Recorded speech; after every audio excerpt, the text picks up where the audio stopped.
হজরত শাহজালাল আন্তর্জাতিক বিমানবন্দরে ব্যাগ থেকে অ্যামুনিশন ম্যাগাজিন উদ্ধার করার বিষয়ে মুখ খুলেছেন উপদেষ্টা আসিফ মাহমুদ সজীব ভুঁইয়া।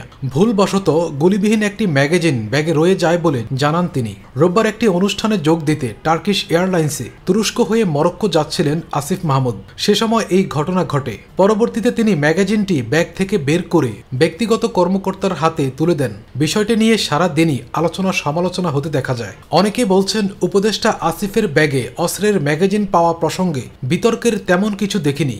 আসিফ মাহমুদকে নিয়ে বিতর্কের বহু কিছু আছে, কিন্তু এটা তেমন কিছু হয়েছে বলে মনে হয় না। রাজনৈতিক সমালোচনা সেটা ভিন্ন জিনিস। আসিফ ইচ্ছা করলে চেক করা ছাড়াই চলে যেতে পারত। আমাদের দেশে চেক করা ছাড়া অনেক রাগব বোয়াল চলে যায়, এটাই দেখেছি। তাছাড়া আসিফ অসৎ উদ্দেশ্যে অস্ত্র নিলে অস্ত্র নিত, ম্যাগাজিন অস্ত্র নয়। এ নিয়ে রোববার রাতে সামাজিক যোগাযোগ মাধ্যম ফেসবুকে আসিফ মাহমুদ বলেন, নিরাপত্তার স্বার্থে আমার লাইসেন্স করা বৈধ অস্ত্র আছে। গণ অভ্যুত্থানের নেতৃত্বের উপরে যেভাবে হত্যা চেষ্টা চালানো হয়েছে কয়েক দফা, তাতে রাখাটাই স্বাভাবিক।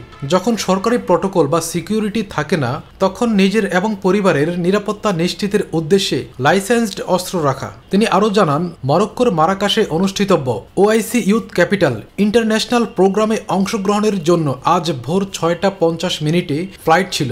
ভোরে প্যাকিং করার সময় অস্ত্রসহ একটি ম্যাগাজিন রেখে আসলেও ভুলবশত আরেকটি ম্যাগাজিন ব্যাগেই রয়ে যায়, যেটা স্ক্যানে আসার পর আমার প্রোটোকল অফিসারের কাছে হস্তান্তর করে আসি। বিষয়টি সম্পূর্ণ আনইনটেনশনাল। সমালোচনাকারীদের উদ্দেশ্যে তিনি বলেন, শুধু ম্যাগাজিন দিয়ে আমি কি করব ভাই?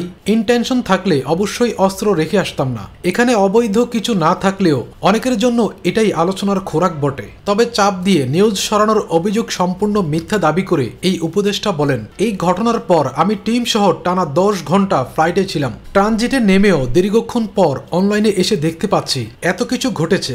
নাগরিক হিসেবে আপনারও যদি নিরাপত্তা ঝুঁকি থাকে, যথাযথ নিয়ম ফলো করেও আপনিও অস্ত্রের লাইসেন্স করতে পারেন।